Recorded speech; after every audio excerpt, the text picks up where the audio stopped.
Donc voilà, ça c'était la maison des mécènes à Maurice. Et maintenant, la maison des mécènes en France, je l'ai réouverte, je dirais, presque par force, mais dans le bon sens du terme. Quand Vinod Raghunandan, que j'avais déjà publié, donc j'avais publié ses premiers livres qui sont 2 textes poétiques, à l'époque à Maurice, donc j'avais publié ces 2 premiers livres. Après, Vinod a publié un 3e livre dont je parlerai tout à l'heure, mais pas chez moi puisque j'avais fermé la maison des mécènes entre-temps. Donc en fait, pourquoi Matoy réouvre la maison des mécènes aujourd'hui? C'est justement parce que Vinod, un jour, Vinod Raghunandan donc, un jour m'a dit: tu veux pas relire, là j'ai écrit quelques petites nouvelles, là, tu veux pas m'aider à relire, juste une relecture? Eh bien, j'ai eu un choc. J'ai eu un choc, j'ai trouvé ça absolument magnifique. Et je me suis dit, ben là, je suis vraiment frustrée parce que je n'ai plus de maison d'édition et donc je ne pourrais pas le publier. Donc ça a fait son petit bonhomme de chemin et puis je me suis dit non, je ne peux pas résister. Donc j'ai décidé de réouvrir la maison des mécènes, en France cette fois-ci, mais avec peut-être un système un petit peu différent de celui de Maurice. Là, en fait, ce qu'on va faire, c'est qu'on vend, pour le coup, en France, le prix de vente du livre est un prix de vente tout à fait normal, donc qui tient compte du coût de fabrication, qui tient compte de la distribution, de la marge, etc.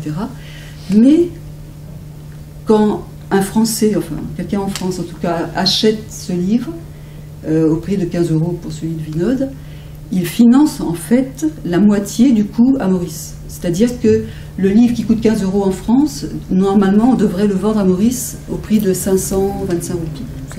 525 roupies. Et donc, comme il aura été vendu ici à 15 €, qu'on aura pu donc avoir un petit bénéfice, on va pouvoir le vendre à Maurice, moitié prix, donc à 250 roupies. Ce qui permettra aux Mauriciens de pouvoir lire leur écrivain. Ce qui n'est pas toujours le cas, comme je vous disais. Par exemple, quand un écrivain mauricien se fait publier en France, par une maison d'édition française, quand le livre revient à Maurice, il coûte très très cher et personne ne peut se l'acheter. Donc nous, notre but, c'est que non seulement on fait connaître des auteurs, mais il faut aussi que les lecteurs puissent évidemment rencontrer leurs auteurs. Ce qui fait que, en fait, on essaye de créer en quelque sorte une espèce, ce qu'on pourrait appeler une solidarité littéraire nord-sud. Donc en achetant un livre ici, vous permettez à Mauricien d'acheter aussi le même livre à Maurice. Donc voilà, donc ça c'est le pôle littérature de Matoy.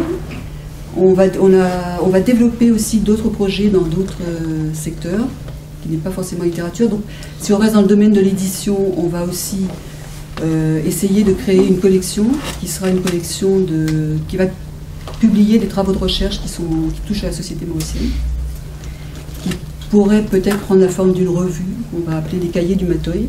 On n'est pas encore tout à fait arrêté sur le projet, mais c'est un projet qui nous tient beaucoup à cœur, de façon à ce que tous les gens qui ont travaillé sur Maurice puissent partager leur savoir avec d'autres.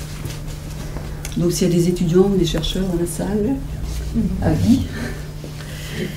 Voilà, donc ça c'est le côté édition. Ensuite, bon, il y a un gros projet pour l'année prochaine, très important, qui est une grande exposition rétrospective du peintre Hervé Masson, qui va se faire à Maurice, qui est un très très gros projet.